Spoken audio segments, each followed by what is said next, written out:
বন্ধুরা, বর্তমানে আমি আছি কাতারায়। কাতারের কয়েকটা প্লেসের ভিতরে অন্যতম একটি প্লেস আছে এই কাতারা।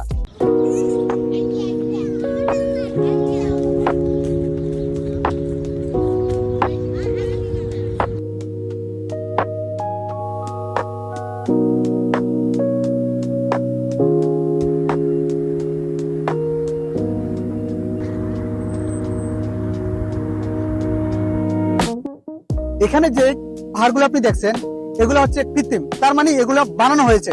এখানে যতগুলো গাছ দেখছেন এগুলো কি লাগানো হয়েছে। এই ঘরগুলো দেখুন, এগুলো কি করা হয়েছে।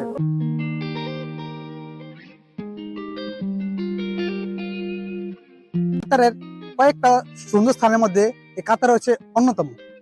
ঈদের ছুটিতে বা অন্যান্য যে সরকারি ছুটিতে দেখবেন এখানে প্রচুর পরিমাণ মানুষের ভিড় হয়। কাতারে আসার পরে আপনার এমন অনুভব হবে যে আপনি বাংলাদেশের কোনো একটি গ্রামে আছেন, যার মধ্যে রয়েছে কিছু পাহাড়। ওই পাহাড়ের গাও ঘেঁষে উঠেছে কিছু ছোট ছোট ঘর এবং কিছু গাছপালা।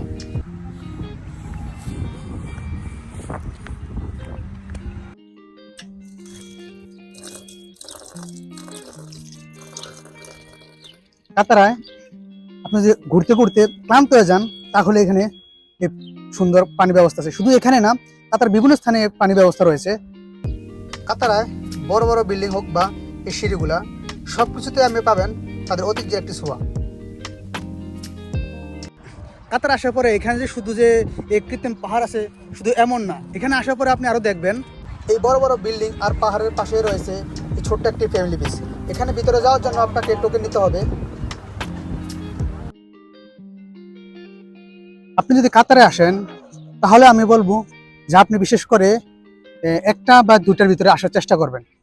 কারণ আপনি যদি একটা বা দুটার ভিতরে আসতে না পারেন তাহলে আমার মনে হয় পুরো কাতারাটা ঘুরে দেখার সময় পাবেন। আমি অলরেডি মনে করেন 3টার সময় আসছি, এখন অলরেডি সন্ধ্যা হয়ে যাচ্ছে। তাহলে আপনারা যদি আসেন তাহলে আমি অবশ্যই বলবো একটা বা দুটার ভিতরে আসার চেষ্টা করবেন। আমার পিছনে যে ভাস্কর্যগুলো দেখছেন এগুলো সম্পূর্ণ পিতল দিয়ে তৈরি। পিতলের যে হচ্ছে খাবার প্লেট, পুরাতন দিনে যত আসবাবপত্র ছিল বিশেষ করে ওইগুলো যে বানানো হয়েছে, আমি যদি আপনাদের দেখাই।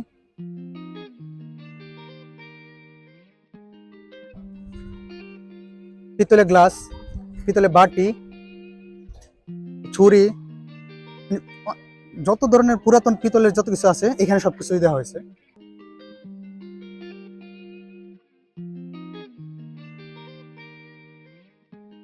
আমি যে ভিডিওগুলো ধারণ করতেছি ওগুলো খুবই সাবধানতার সাথে ধারণ করতেছি, কারণ কাতারে আপনি কারো পারমিশন ছাড়া কারো ভিডিও ধারণ করতে পারবেন না, এমনকি কোনো সোশ্যাল মিডিয়াকে আপলোড করতে পারবেন না। এর জন্য আপনাকে 10,000 রিয়াল পর্যন্ত জরিমানা করতে পারে, এমনকি জেল হতে পারে।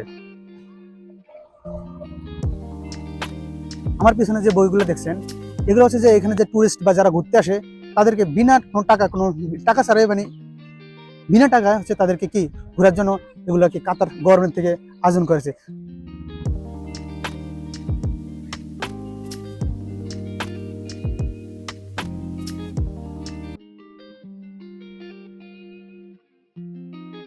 আমার পিছনে যে বিল্ডিংটা দেখতেছেন এটা অনেকটা একটা কি গিফট বক্সের মতো দেখতে।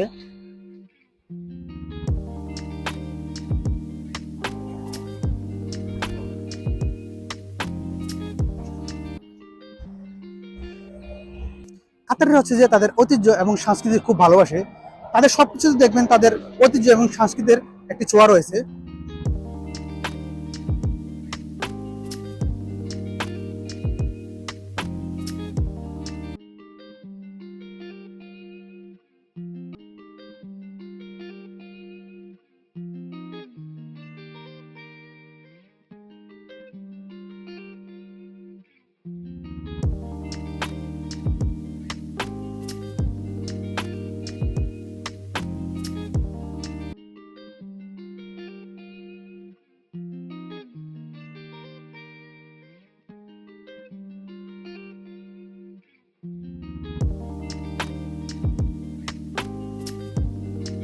আমি সেই দুপুরে আসছি, এখন রাত হয়ে গেছে। আপনি কাতারে দুপুর হোক বা রাত্র 24 আওয়ার আপনি কাতারে সেফ। বিশ্বের কয়েকটি সেফ কান্ট্রির ভিতরে কাতার কিন্তু কি অন্যতম।